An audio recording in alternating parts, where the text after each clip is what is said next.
नमस्ते बच्चों। आज हम क्या पढ़ेंगे? काकी पार्ट 2, काकी दूसरा भाग। पिछली कक्षा में हम किसके बारे में पढ़ा? श्यामू के बारे में पढ़ा।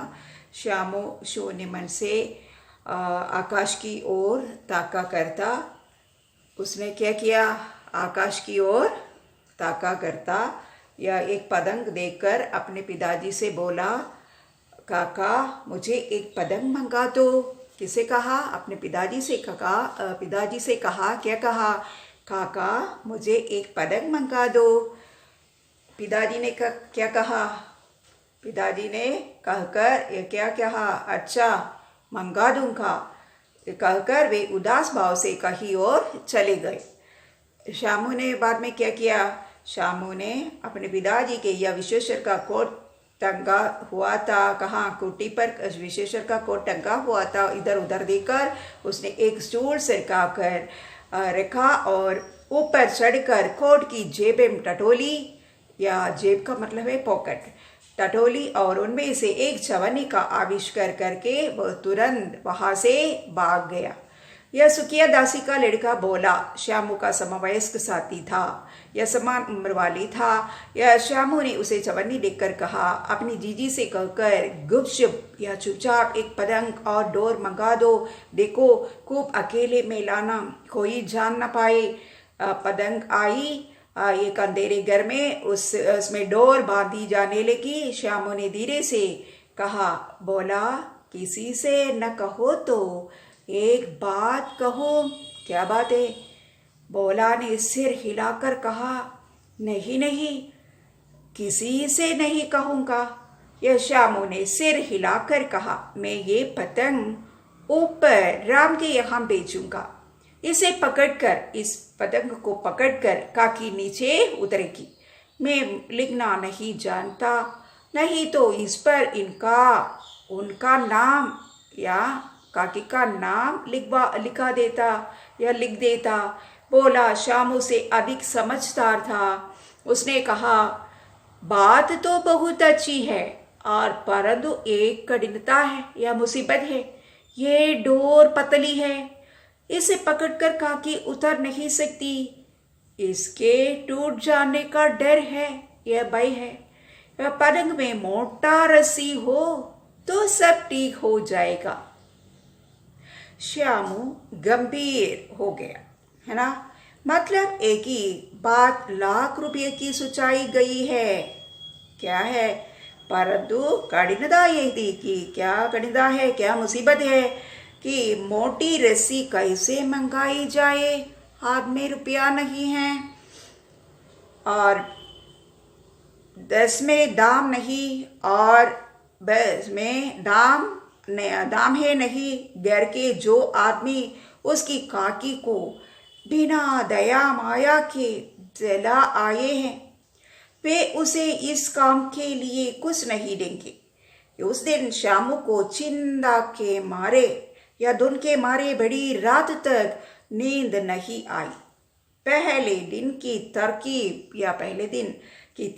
तरकीब है या उपाय है, या दूसरे दिन उसने विश्वेश्वर के कोट से 1 रुपया निकाला या जेब से 1 रुपया निकाला, ले जाकर बोला को दिया, अपने मित्र को दिया और बोला, देख बोला किसी को मालूम ना होने पाए, अच्छी 2 रस्सियां मंगा दे, या 1 रस्सी ऊंची या छोटी या शॉर्ट पड़ेगी और जवाहर भैया से मैं एक कागज पर काकी लिखवा रखूंगा। नाम की चिट रहेंगी तो पतंग उन्हीं के पास पहुंच जाएगी। किसके पास 1 रस्सी ओच पड़ेगी या जवाहर भैया से मैं एक कागज पर क्या करेगी, या काकी लिखवा रखूंगा, या नाम की चिट रहेगी तो पतंग उन्हीं के पास पहुंच जाएगी। किन्हीं के पास? अपने काकी के पास पहुंच जाएगी।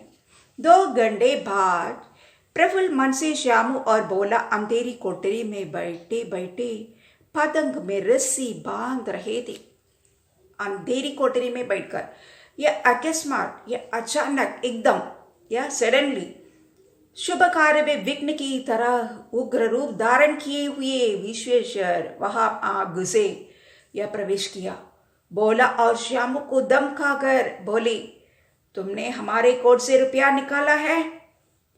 बोला सक पका कर एक ही टाट में मुकबिर हो गया। यह भेद बताने वाला है। यह बोला, श्यामू भैया ने रस्सी और पतंग मंगाने के लिए निकाला था। विश्वेश्वर ने श्यामू को 2 तमाचे जड़कर कहा, चोरी सीख कर जेल जाएगा। अच्छा, तुझे आज अच्छी तरह समझाता हूं। ये कहकर फिर तमाचे जड़े और कान मलने के बाद पतंग फाड़ डाली। अब रस्सियों की ओर देखकर कहा, ये किसने मंगाई? रस्सी किसने मंगाई? भोला ने कहा, इन्होंने मंगाई थी। ये कहते रहे, इनसे पतंग तानकर काकी को राम के यहाँ से नीचे उतारेंगे। विश्वेश्वर हतबुद्धि होकर या हतप्रभ होकर वही खड़े रह गए। उन्होंने फटी हुई पतंग उड़ाकर देखी। उस पतंग पर चिपके हुए कागज पर लिख हुआ था। क्या लिखा था? काकी। क्या लिखा था? काकी। या बच्चों सुनो, उसकी शब्द का प्रयोग किसके लिए किया गया है? उसकी शब्द का प्रयोग किसके लिए किया गया है? उसके विषय पे आप क्या जानते हैं? उसकी शब्द का प्रयोग श्यामू के लिए किया गया है। एक अबोध बालक है या नादान बालक है। वह अपने पिता विश्वेश्वर तथा माँ उमा की इकलौती संतान है। श्यामू सरल हृदय, नादान, निष्कपट तथा भावुक बच्चा है। यह जिसकी सरलता एवं भावुकता को लेखक ने बड़ी ही मार्मिक शब्दों में उभारा है। कहानी काकी में एक प्रमुख पात्र के रूप में आया है ना? कौन? श्याम। धन्यवाद।